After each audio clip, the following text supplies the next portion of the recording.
Molt estès està el tòpic de que en un lloc on hi ha dos jueus hi ha tres opinions.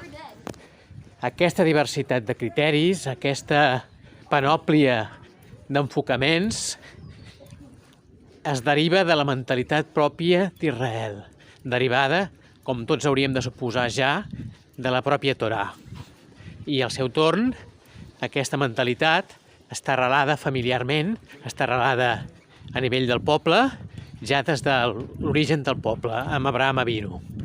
I és que no s'ha de deixar cap pedra sense girar, no s'ha de deixar cap afirmació, cap paraula i cap lletra sense analitzar. Això és una actitud vital, no és un caprici, no és una dèria, és una necessitat, no és una cosa que es fa de manera improvisada.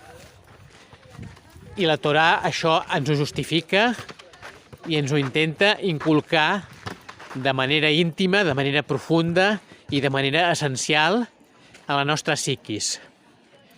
Per contraposició, les cultures paganes han procurat, sobretot, eliminar la dissensió, eliminar la dissidència, eliminar la crítica i establir societats on hi ha, sobretot, control social.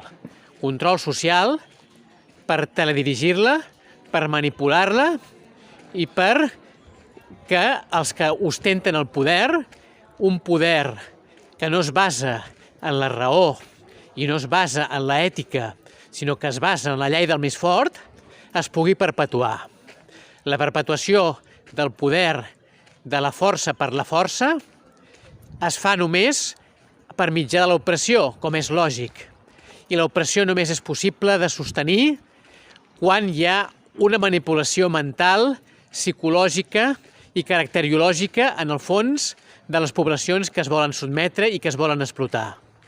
I, per tant, això no pot ser més oposat de la mentalitat jueva, que està, com tots sabem, sustentada ideològicament, espiritualment i moralment en la Torà. Per tant, quan algú ens digui sí, allà on hi ha dos jueus hi ha tres opinions, els hem de dir, efectivament, Baruch Hashem, és així i sempre haurà de ser així per mantenir els canals de la creativitat i els canals d'una societat recta, justa i íntegra en funcionament. Així doncs, que per molts anys tinguem dissensió i tinguem diferents opinions pel bé de tots plegats.